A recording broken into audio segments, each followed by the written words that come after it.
تو وہ بنگلہ دیش میں حکومت کس کی تھی جب ان کو بنگلہ دیش بن گیا؟ تو پہلی پھر انہی کی عوامی لیگ کی حکومت بنی ہے؟ کون لیڈر تھے وہاں شیخ مجیب الرحمان صاحب کے بعد؟ اور جب بنگلہ دیش بنا ہے تو اس وقت تو ابھی اقتدار جو تھا وہ فوری طور پہ نہیں دیا گیا تھا، لیکن اس وقت مجیب الرحمان تو ادھر تھے جی، اور پھر یہ تھا پلان کہ مجیب الرحمان تو سمجھتا تھا یہ مجھے مار دیں گے، ٹھیک، یہ مجھے مار دیں گے، ٹھیک، لیکن اس کو رکھا گیا قید میں، اور پھر بھٹو صاحب جب اقتدار میں آ گئے تو اب یہ ایک عجیب کہانی ہے، ٹھیک، اور سیاست کا یہ ایک ایسا رخ ہے جی، کہ بظاہر تو یہ لوگ جلسوں میں جلوسوں میں ایک دوسرے کے خلاف بولتے ہیں، جی، لیکن جب آپس میں ملتے ہیں تو یہ بڑے اچھے طریقے سے ملتے ہیں، ٹھیک، اور مطلب ہے کہ کوئی تلخی کی بات نہیں ہوتی۔ جی، چنانچہ جو میں نے پہلے آپ کو بتایا کہ بھٹو صاحب خود ملنے آئے اس کو جب وہ جی، حراست میں تھے، جی، جی، اور اس سے پوچھا ہاں تمہیں کیا چاہیے، اور اس کے اخبارات اور ریڈیو وغیرہ انہوں نے بحال کیے، اور اس کے بعد پھر اقتدار بعد میں جس طرح منتقل ہوا ہے وہ یہ ہوا کہ جب مجیب الرحمان صاحب تھے ان کو بھٹو صاحب نے فیصلہ کیا کہ میں ان کو رہا کر کے تو ان کو برطانیہ بھیج دیا جائے، لندن بھیج دیا جائے، ٹھیک، اور یہ سارا واقعہ اس طرح سے ہے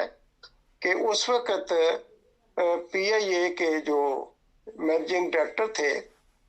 وہ ایئر وائس مارشل ظفر احمد چودھری تھے، ٹھیک، یحییٰ خان نے یہ فیصلہ کیا تھا، اور جب وہ ایئر وائس مارشل بنے ہیں تو یحییٰ خان نے جو ایئر مارشل رحیم خان سے ان سے کہا تھا کہ میں ان کو پی آئی اے کا جنرل مینیجر بنانا چاہتا ہوں، تو بہرحال انہوں نے ان کو بنا دیا۔ اس وقت وہ ایئر مارشل ظفر چودھری صاحب تھے، اور ان کو بتایا گیا کہ آپ ایک جہاز اس کا پورا عملہ وہ الرٹ رکھیں، اور کسی وقت بھی وہ فلائٹ کسی جگہ جائے گی جی، اور آپ نے اس کے ساتھ جانا ہے۔ ٹھیک، تو اس میں کوئی ڈیٹ اور ٹائم نہیں بتایا گیا تھا، یہی تھا کہ فوری طور پر یہ کام کرنا ہے۔ ٹھیک، تو بہرحال انہوں نے اس کا انتظام کیا، اور پھر پی آئی اے کا ایک طیارہ جو تھا اس میں وہ وی آئی پی سیل ڈالتے ہیں، اس کو کیپسول کہتے ہیں، ٹھیک، وہ کیپسول جو ہوتا ہے وہ جہاز میں لوڈ ہوتا ہے، اور وہ بالکل اس میں وی آئی پی ٹائپ بیٹھنے کی، سونے کی، کچن وغیرہ اور ہر چیز کا وہ اس میں سہولت موجود ہوتی ہے۔ ٹھیک، وہ سیل اس میں رکھا گیا، اور ایئر مارشل ظفر چودھری صاحب کو پھر بتایا گیا کہ وہ جتنا عملہ ہے وہ ایئرپورٹ پہ پہنچ جائے۔ وہ پہنچ گئے، اور انہیں کوئی پتہ نہیں تھا اچھا، کہ کس منزل پہ جانا ہے، کب جانا ہے، ٹھیک، کیا ہو رہا ہے، کون جائے گا اس میں۔ تو چنانچہ بہرحال جب وہ عملہ شملہ سب تیار ہو کے ایئرپورٹ پہ موجود تھا تو پھر اس میں جنرل مجیب اس کو شیخ مجیب الرحمان کو لایا گیا، ٹھیک، اور اس کے وہاں جہاز میں جب وہ پہنچا ہے اس کے تھوڑی دیر بعد پھر بھٹو صاحب آ گئے، اچھا، اور بھٹو صاحب آ گئے، اور پھر ایک بریف کیس جس میں ایک بہت بڑی رقم ڈالرز کی صورت میں موجود تھی جی، وہ بھی مجیب الرحمان کو دی گئی، ٹھیک، اور پھر بھٹو صاحب آئے بڑی گرم جوشی کے ساتھ، انہوں نے مسافہ نہیں معانقہ کیا، اچھا، اور دونوں نے ایک دوسرے کے گال چومے، اچھا، اور بھٹو صاحب نے ان کو الوداع کیا، اور اب جہاز کے عملے کو بتایا گیا کہ یہ جہاز لندن جائے گا۔ اچھا، وہ جہاز پھر لندن چل گیا، اور لندن لینڈ ہونے سے پہلے ہی جی، بی بی سی نے اناؤنس کر دیا تھا کہ شیخ مجیب الرحمان صاحب جو ہیں وہ ہیتھرو ایئرپورٹ پہ لندن پہنچ چکے ہیں۔ ٹھیک، لیکن اس میں جو ایک بات بتانے والی ہے وہ یہ ہے کہ ظفر چودھری صاحب بتاتے ہیں کہ شیخ مجیب الرحمان پہلے تو کچھ ٹنس تھے، لیکن پھر اس کے بعد ہم نے ان کو مشروبات پیش کیے جی اور پانی شانی پیا، پھر میں نے اپنا تعارف کرایا، تو پھر وہ تھوڑا کھل کے بولنے لگے اور وہ یہی کہتے تھے کہ میں وہاں جاؤں گا، میں لوگوں کو سمجھاؤں گا، یہ بہت بڑا نقصان ہے پاکستان کا، ایسے نہیں ہونا چاہیے، ہمیں اکٹھے مل جل کے رہنا چاہیے اور ہمیں کسی کی سازش میں نہیں آنا چاہیے، یہ پاکستان ہے، پاکستان کے لیے ہم نے قربانیاں دی ہیں اور اس کو علیحدہ نہیں ہونا چاہیے۔ بہرحال اس قسم کے گفتگو وہ کرتے تھے، اور اس کے بعد بہرحال وہ لندن پہنچے اور اس کے بعد وہاں پھر کچھ اور تھا۔ پھر یہ نہیں کہ وہ لندن سے ڈاکے گئے ہیں، بلکہ مجیب الرحمان لندن سے پھر پہلے دہلی گئے ہیں، وہاں پہ ملے ہیں ہندوستان کی اعلیٰ قیادت کو، تو وہاں سے مل کے پھر وہ بنگلہ دیش ڈاکے پہنچے ہیں۔ پھر ان کا بڑا استقبال ہوا، لوگوں نے بڑا استقبال کیا، اور پھر انہوں نے بنگلہ دیش کے صدر کے طور پر جو تھی وہ ذمہ داری نبھائی اور اقتدار لیا، اور پھر اپنے وزراء وغیرہ اور سارا کچھ پھر حکومت جو تھی انہوں نے قائم کی ہے۔ یہ ٹھیک، اچھا، اب یہ جو انڈیا کے پرائم منسٹر ہیں مودی صاحب، وہ کریڈٹ لیتے ہیں مکتی باہنی کو ہیلپ کرنے کا، تو اگر کچھ اس بارے میں بتائیے گا کہ